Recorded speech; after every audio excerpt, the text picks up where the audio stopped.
Raether, excuse me, I apologize. And it's Edie.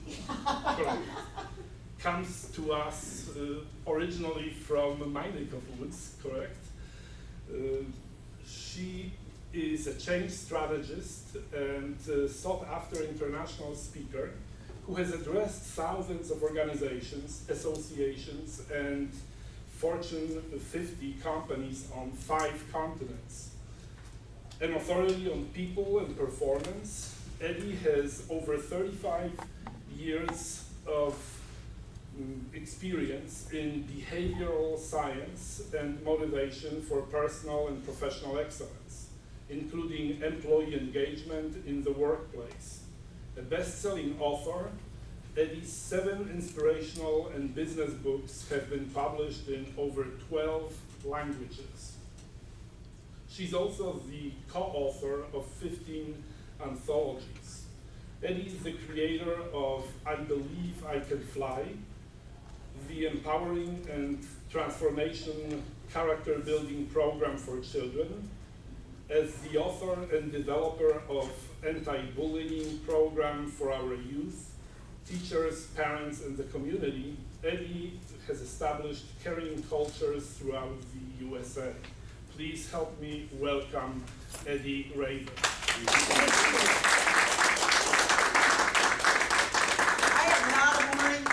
But it is great to be here. I'll tell you, the energy is so good, it's worth getting up.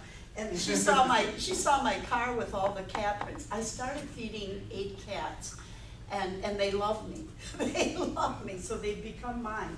I only have about 15 minutes, and I really want to share a lot of stuff, but I have to always have a warm-up, so I've got to share one experience with you. I was living in Holly Springs, the Triangle area, for the first 10 years when I moved here from Wisconsin. By the way, they're playing today, don't miss it. And I had to put that in.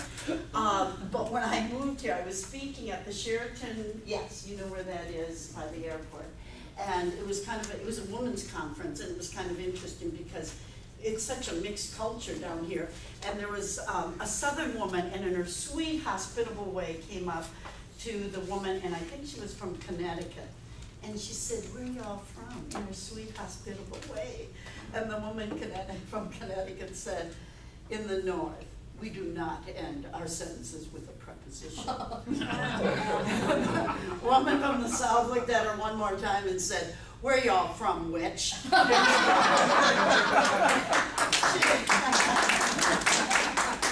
And that was my introduction to the South. By the way, she didn't say which, but just in case there's a tape recorder. I thought I'd play it safe. You know, Jamie and I talked about, I have been speaking since, I'm 70, and I've been speaking since my 20s. And it was never a choice. It found me. I just did psychodrama, and nobody did it, and so I just started out with that, and then all of a sudden I remember burnout was the big term. Do you remember that? I had no idea what it was. And they said, "Do you speak on it?" And it's like, yeah, sure, just tell me, you know, where to be. And I asked my psychologist friend, "What is burnout?"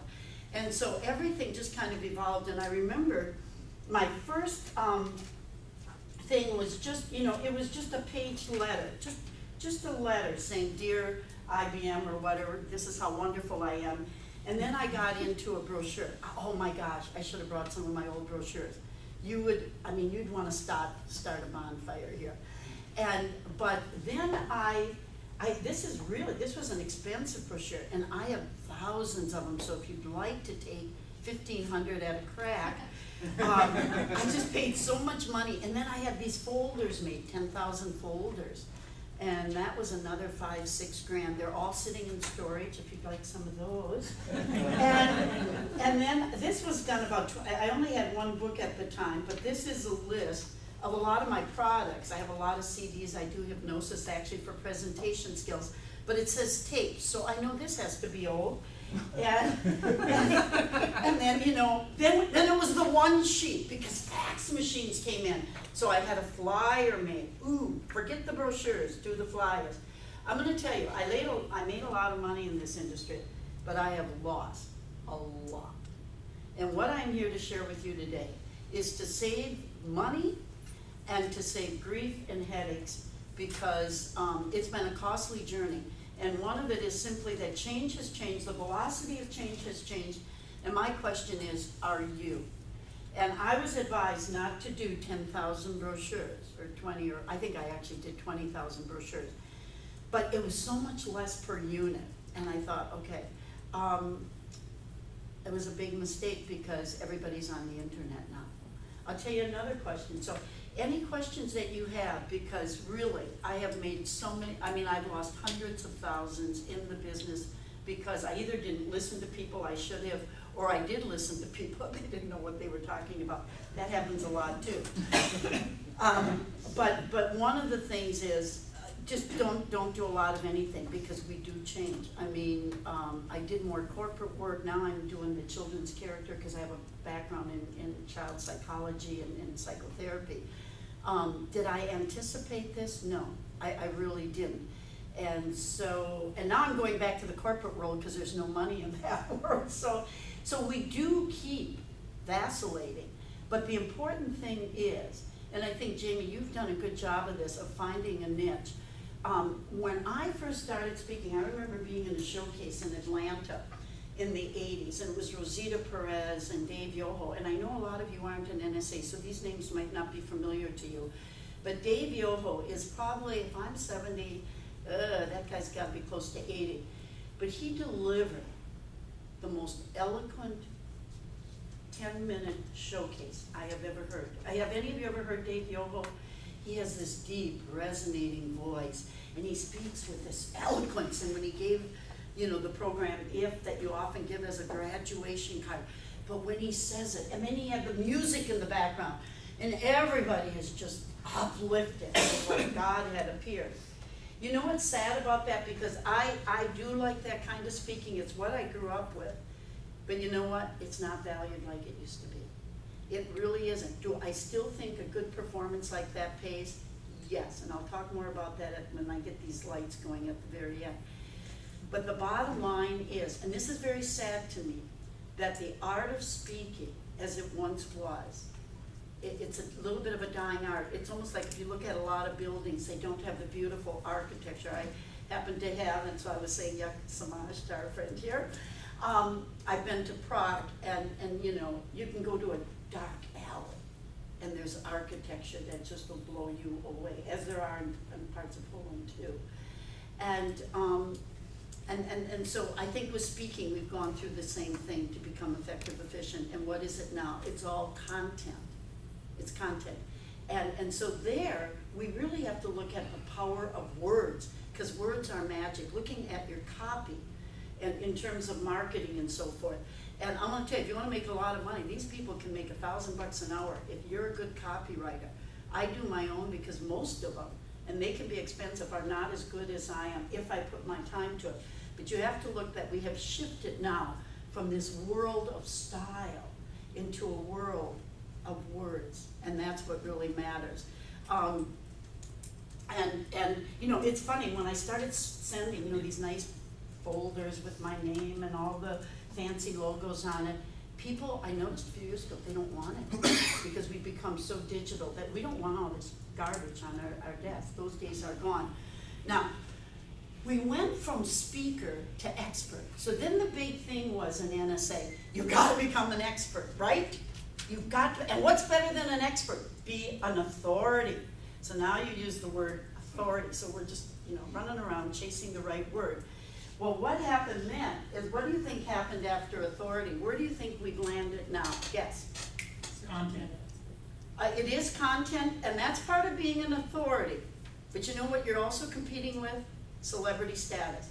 How many times do you hear people, just because they've thrown a ball, a basketball, or a football, they mispronounce every word, drives me crazy. It's like fingernails on a chalkboard. And okay, here's an example. Let me give you an example. She's laughing at me because I was putting this together as he was introducing me, but I never have a problem speaking. I gotta tell you, Snooki got 32 grand. Oh, you gotta be kidding. 30? Yeah. And you know who paid her that? Rutgers. Do you know how much people pay to have their kids go to Rutgers? About 50 grand a year. And they're giving Snooki, I'll tell you, I draw my kid out of there in a New York minute. But listen to this. They then brought in a speaker, a Nobel Prize winner. She got the same fee I did. Is this sad? I don't get 32 grand. I'd like to.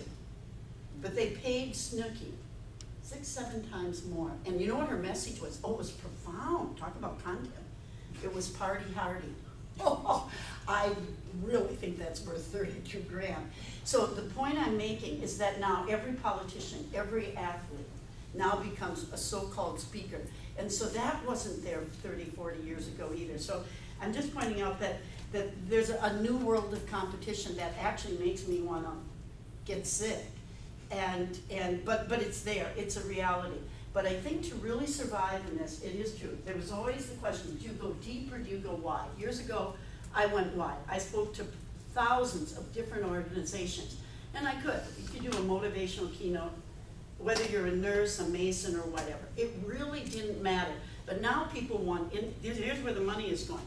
They want industry specific, so they'll get somebody from Duke Energy that'll do it for nothing because it's a PR gesture, and then they'll put 50 grand into getting Snooki. And so those are the things where you're caught in between. You know a heck of a lot more, but the fact is you have to get that message across to them. So I've watched this complete transition of where we've gone. The other thing is, you know what, I tell you another thing, motivational speaker. You may want to be careful. The government will not hire you if you have that word on your website, because it is fluff, and that automatically disqualifies you. So a lot of you might say, ooh, I want to be a motivational speaker. Do I think motivation is important? Yeah, I have a program on why the carrot and stick doesn't work.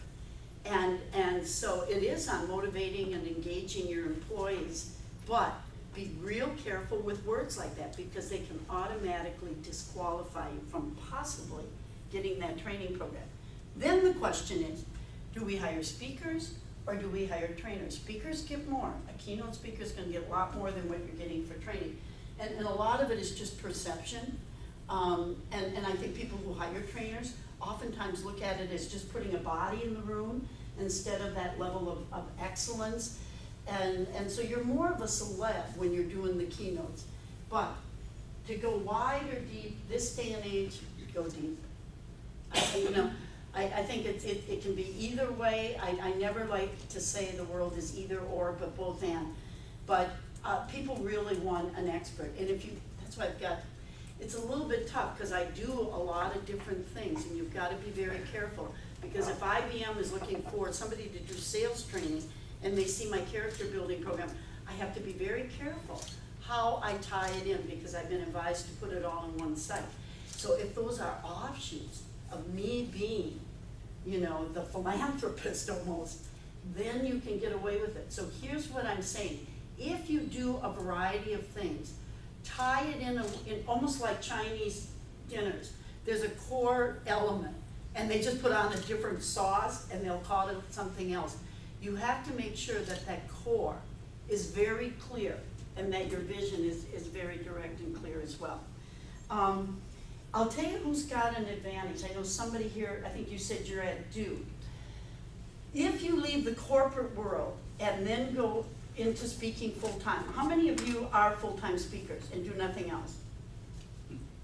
Okay, so that is not the majority. I'll tell you for those of you who are in the corporate world, this is my disadvantage, that if you go from the corporate world into training or speaking, I know more people that left IBM and they'd have been out of business the first year if it weren't for the fact that they were at IBM. They go back now as a consultant, get a lot more, and then they can add on the others. But it's their meat and potatoes right away. So that truly is an advantage.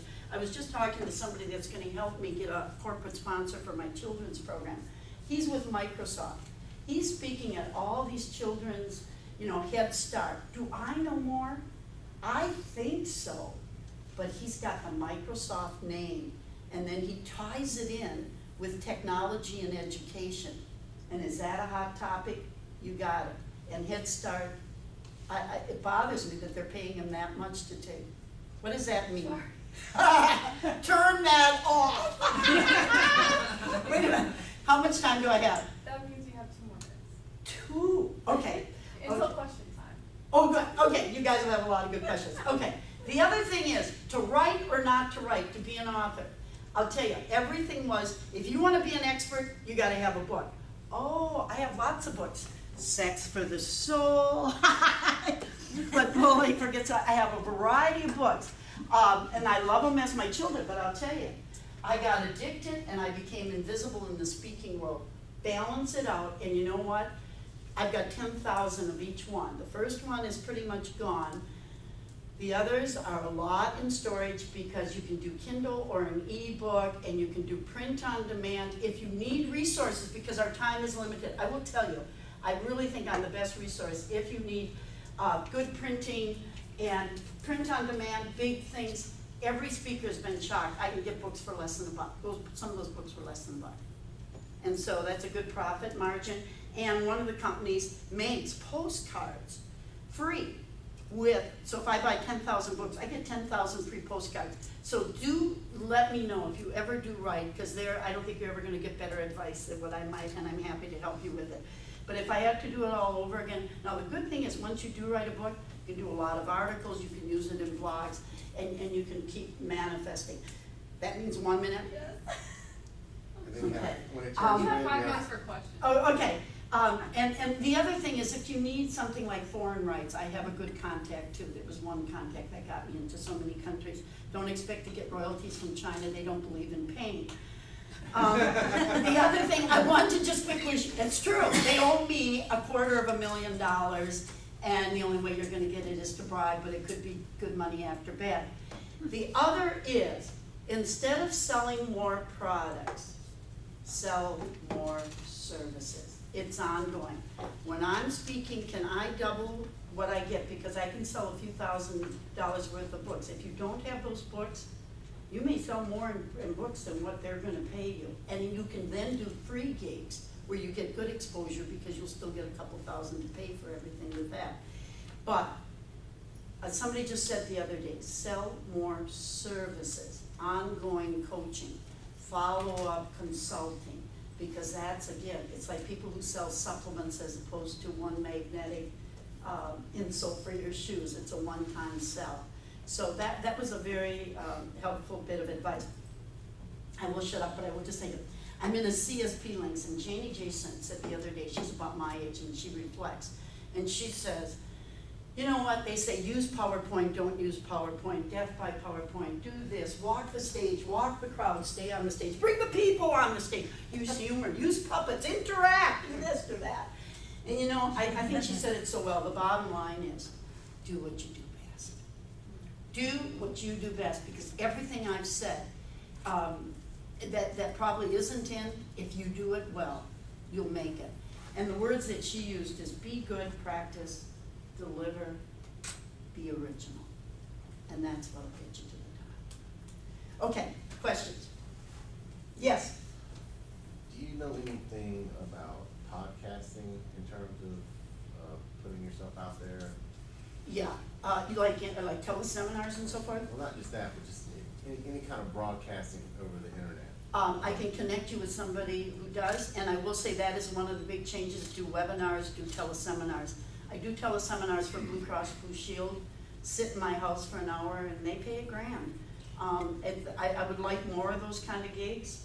And I don't have to get on a plane, I don't have to be in the Indian Ocean, really. I mean, it is. Or you can be in the Indian Ocean. Or you can, yeah. And, but yeah, so many people are doing online. And the way I got the thing with Blue Cross is I was there in person. They realized it was cheaper and I could speak to the whole employee base throughout the country. So I would definitely go that direction. But contact me because there's somebody I can put you in touch with. Yes? I have a substantive question. I work in a corporate environment, and I heard that you're an expert in employee engagement. Yeah. What are the keys to a corporate transition to a more employee-engaged workforce? My company is saying they're going through that kind of transition now. But what is the difference between those programs really working and not working? Well, okay, my thing is that change comes from the inside out. And if you heard of Daniel Pink and the book Drive, I'm very much in sync with that philosophy. that people have to feel good about what they're doing like they did years ago when there was pride as a craftsman and not just showing up. And so a good manager who then becomes a leader, and we know that transition, is someone who, you know, creates that kind of awareness, that does things for the reasons Mother Teresa does, and creates an environment where people get so engaged in the task and what they're doing and learn to love it. And if they don't, maybe they belong in another task, and as a good leader or manager, you detect that. So that's why one of my talks is the carrot and stick doesn't work, because it's all behavior mod, and there's another spiritual aspect to us that we have to tap into. But what is the key when a company is anything but that, and they are Bring trying me to in. become? I'm serious. What is the key to credibly making that transition from? Everything starts with awareness, education, information, and awareness. Yep. You know what, if you give me your card, I'll send you some of the articles I've written on that. Yep. Is this, just real quick, does this have the right? No, none of this is right. That's why I said don't do too much. Even this one's recent and it isn't right. That's 15 years old. Okay. This is only 7 years old. So now you know why I'm making that point. But here, I'll give you my numbers, 704-658-8997. Edie@Raether.com. That's easy, that's never changed. That's right. That is right, and that is one of the websites, and that is right. But it was, you know, we could talk about websites forever. That website was hijacked, and I haven't done anything with it for 2 years. If we ever talk again, really, I've lost over 100 grand just in website people. I would love to give you some guidance on that. Be very, very careful. But I was in with a guy, and he didn't pay his bill with Network Solutions. He had everything under his name. And I said, I'll pay the bill, because my sites were down, along with about 148 other clients. He's now abroad in hiding. But it doesn't correct any of the damage, and doesn't repay me. So there's a lot we can talk about on that, because there's a lot of warning signs. Scammers galore. Any other questions? Are websites necessary? Absolutely. Yeah, they are, and that's where everybody wants to go. They don't want this, they don't want anything else. Just, what's your email, what's your website? Yep. And video is necessary. And mine is old on there. You know, I just recently, I do hypnosis for presentation skills, along with weight and some of the other stuff. Because anything you really want to change. And I've kind of gone to that, because I've got a little burnt out with the scammers and the websites. But video, even, and you know, here's the difference too. I used to spend thousands of dollars for video. Now just get clips. Everybody, again, the real eloquence of the art of having this super technically well done video is not so important. Get it out there, be relevant, and be current. Let's do one more question. Yeah. Yeah, so with all of this that you've shared with us, how do you get your gigs? What is your main way of connecting with? This is a great question, very great question. Not the way I used to. Okay. You know what? And it used to be, I can honestly say, if I took a day and just said, I'm gonna make 50 calls today, 25, whatever your quota might be, I would always book something. I could pay for that day. Not so anymore, because I can't even get past the gatekeeper. I can't, you know what I mean? Right. I wanted to get, I have a book, What Most Builders Won't Tell You. Lowe's and Home Depot needs it. Try to get in. And they have Meredith doing their publishing. It's a whole different world. The way today is all about connecting with people who are connected. It is the only way. I'm going to be doing some training. I'll be real honest, I'm burnt out on marketing. I grew up when I had to do no marketing. I was a psychotherapist. And I remember doing 85 gigs and 85 well paid. And I didn't even call myself a speaker. Today, I'd have to do a lot of marketing to even come close to that. And everybody wants you for nothing unless you're Colin Powell or you've been the president. But today, I'll tell you what's happened recently. Strativity is a big training organization. They've got contracts with Amerigas. I'll be starting in a couple months, and Mercedes-Benz, and there's about 12 of us. That one connection, and they pay a couple thousand a day, it's not bad.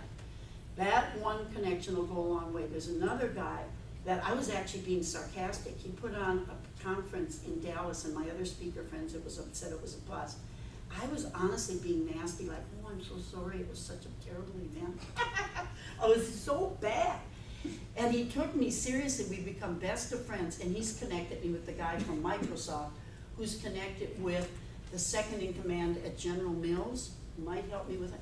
It is all about making a few good connections, because nobody trusts anybody, you can't get through the gate. And if I don't know you, I'm never gonna get in at Duke, I really won't. I've called Duke, they don't call me back. And so that is absolutely the only way. Focus your energy and your time there. And then the other is social media. I'm not an expert at that, but enough people say it works that I should do it, you should do it, we should all do it. And we have a social media expert here, that's right. That's right, I forgot. Okay, any other questions? But yes. You had mentioned that